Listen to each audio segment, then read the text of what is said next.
Hello दोस्तों। तो आप लोगों का स्वागत है स्टडी विथ मी में। तो हम लोग जैसा कि मध्यकालीन इतिहास पढ़ रहे थे और मध्यकालीन इतिहास में आज का जो हमारा टॉपिक होने वाला है वो मुगल कालीन आर्थिक दशाएं हैं। तो चलिए देखते हैं इससे क्वेश्चन। मुगल कालीन आर्थिक स्थिति की विवेचना कीजिए। तो जैसे कि सबसे पहले हम भूमिका लिखेंगे। मुगल साम्राज्य भारतीय इतिहास का एक महत्वपूर्ण काल था। इस काल में कृषि, व्यापार, वाणिज्य तथा उद्योग धंधों की उल्लेखनीय प्रगति हुई, जिसके कारण मुगल साम्राज्य की आर्थिक व्यवस्था अत्यंत सुदृढ़ एवं समृद्ध बन गई। मुगल कालीन आर्थिक स्थिति की जानकारी मुख्यतः बाबरनामा, आयने अकबरी, हुमायूंनामा तथा विदेशी यात्रियों के विवरणों से प्राप्त होती है। इन स्रोतों से ज्ञात होता है कि मुगल कालीन अर्थव्यवस्था का मुख्य आधार कृषि, व्यापार, वाणिज्य और उद्योग धंधे थे। तो जैसा कि हमारा भूमिका कंप्लीट हो गया है, आगे देखते हैं मुगल कालीन आर्थिक व्यवस्था। तो मुगल कालीन आर्थिक व्यवस्था में हम कृषि व्यवस्था, उद्योग धंधे और व्यापार एवं वाणिज्य को देखेंगे। उस समय उद्योग धंधे में कौन कौन से उद्योग विकसित किए गए थे, व्यापार एवं वाणिज्य कैसा चल रहा था और कृषि व्यवस्था कैसी थी, ये सारा कुछ एक एक करके एक्सप्लेन करेंगे। तो चलिए सबसे पहले हम कृषि व्यवस्था को देखते हैं। मुगल कालीन अर्थव्यवस्था का मुख्य आधार कृषि एवं राजस्व व्यवस्था थी। इस काल में कृषि आय का प्रमुख स्रोत थी तथा कृषि भूमि की प्रचुरता के कारण अधिकांश आबादी कृषि कार्य में लगी हुई थी। मुगल काल में कृषि के साथ साथ पशुपालन भी किया जाता था। हल एवं बैलों की सहायता से खेती की जाती थी, किंतु कृषि उत्पादन को अधिक सुदृढ़ बनाने के लिए कृषि पद्धति में भी परिवर्तन किए गए थे। इस काल में अनेक प्रकार के फसलों की खेती की जाती थी, जिसे मुख्यतः दो भागों में विभाजित किया गया है। तो कौन कौन से फसलों की खेती की जाती थी वो देख लेते हैं। तो पहला था हमारा खदान फसल और दूसरा हमारा नकदी फसलें। तो खदान फसलें में हमारा गेहूं, चावल, ज्वार, बाजरा, दलहन, और हमारा नकदी फसल में है नील, अफीम, गन्ना, पान, तंबाकू, फल एवं सब्जियां। तो चलिए एक एक करके देखते हैं।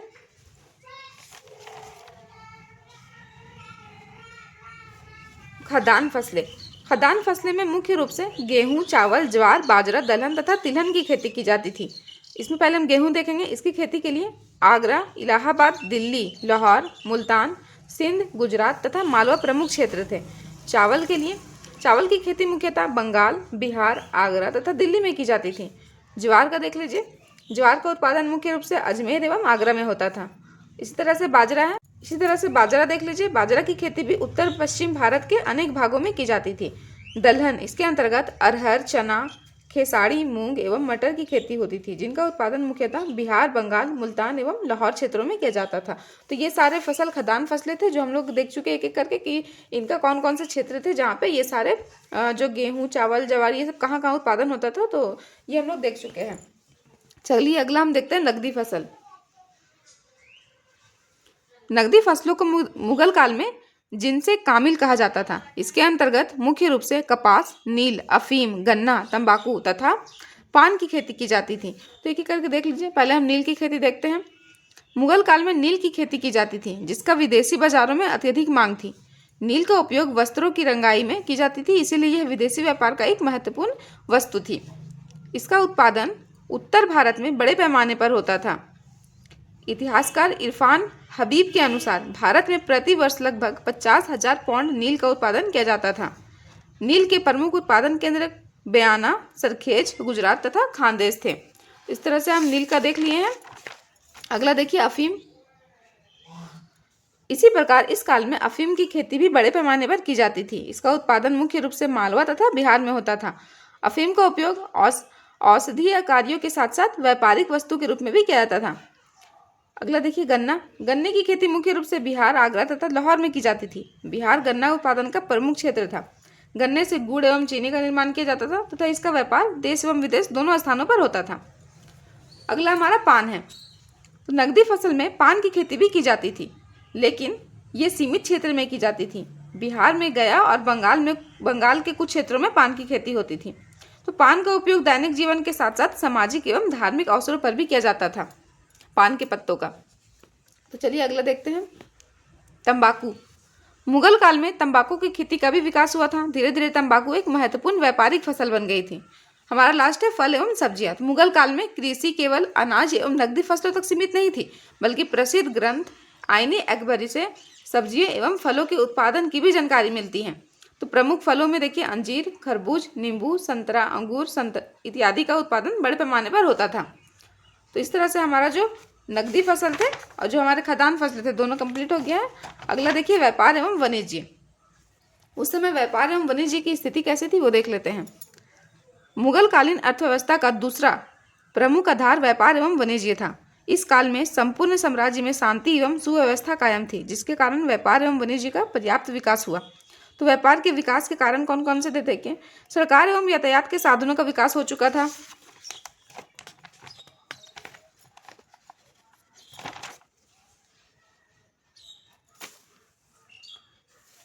व्यापारियों के ठहरने के लिए प्रमुख मार्गों पर सरायों का निर्माण कराया गया था। इससे व्यापार एवं वाणिज्य को विशेष प्रोत्साहन मिला। इसके अलावा स्थल मार्ग तथा जल मार्ग दोनों का विकास हुआ था। विदेशी व्यापार मुख्यतः समुद्री मार्गों द्वारा किया जाता था, आंतरिक व्यापार मुख्यतः सड़क मार्गों द्वारा होता था। सिरसा सूरी का मार्ग, जो उस समय सड़क आजम के नाम से जाना जाता था, एक प्रमुख मार्ग भी थी जो लाहौर से काबुल तक जाती थी, जबकि एक अन्य मार्ग भी थी जो मुल्तान से कंधार तक जाती थी। तो ये सारा उस समय विकसित थे, जिसकी वजह से व्यापार आपका अच्छे से विकास हो पाया था, व्यापार एवं वाणिज्य का। इस काल में विदेशी व्यापार एशिया, यूरोप तथा अफ्रीका के देशों के साथ चलता रहा। दक्षिण पूर्व एशियाई देशों के साथ भी व्यापार होता था। अरब सागर एवं लाल सागर के बंदरगाहों के माध्यम से विदेशी व्यापार किया जाता था। इस प्रकार हमारा जो व्यापार एवं वाणिज्य का पॉइंट था वो भी कंप्लीट हो चुका है। उस समय व्यापार का विकास कैसे हुआ था तो ये हम लोग देख चुके हैं। बहुत तरह के सड़कों का निर्माण हो चुका था, स्थल मार्ग, जल मार्ग। तो चलिए अगला देखते हैं, उद्योग धंधे। मुगल काल में विभिन्न प्रकार के उद्योग धंधों का विकास हुआ था, क्योंकि मुगल कालीन शासकों ने भी इसमें अपनी रुचि दिखाई थी।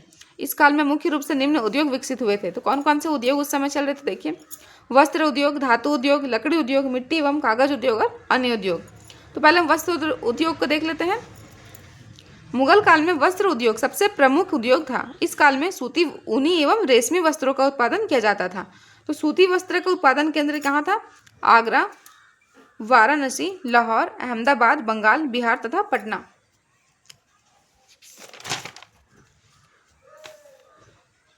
बंगाल से अत्यंत महीन एवं मलमल वस्त्र प्राप्त होते थे, जिनकी मांग भारत के साथ साथ विदेशों में भी होती थी।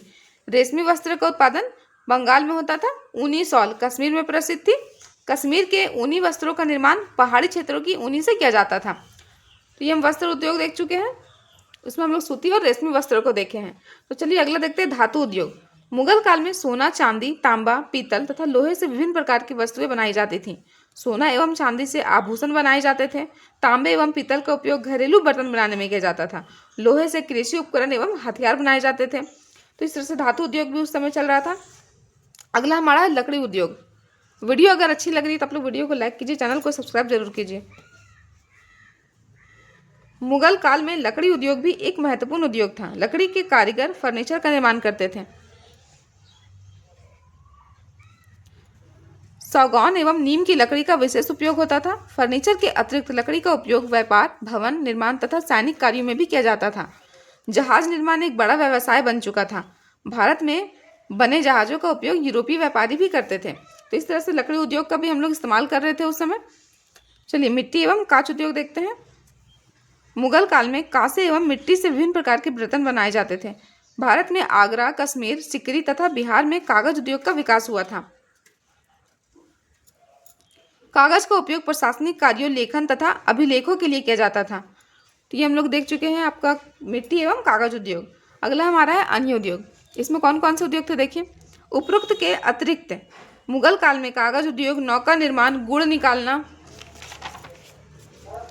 आदि स्थानीय स्तर पर महत्वपूर्ण उद्योग के रूप में स्थापित थे। इसके अलावा मुगल काल के अमीर सरदार, सामंत एवं शासक वर्ग शौकीन मिजाज के थे, जिसके कारण सुगंधित तेल के कारखाने जौनपुर एवं गुजरात में तथा दिल्ली में गुलाब जल का कारखाना स्थापित किया गया था, जिसकी मांग शाही दरबारों एवं त्योहारों में होती थी।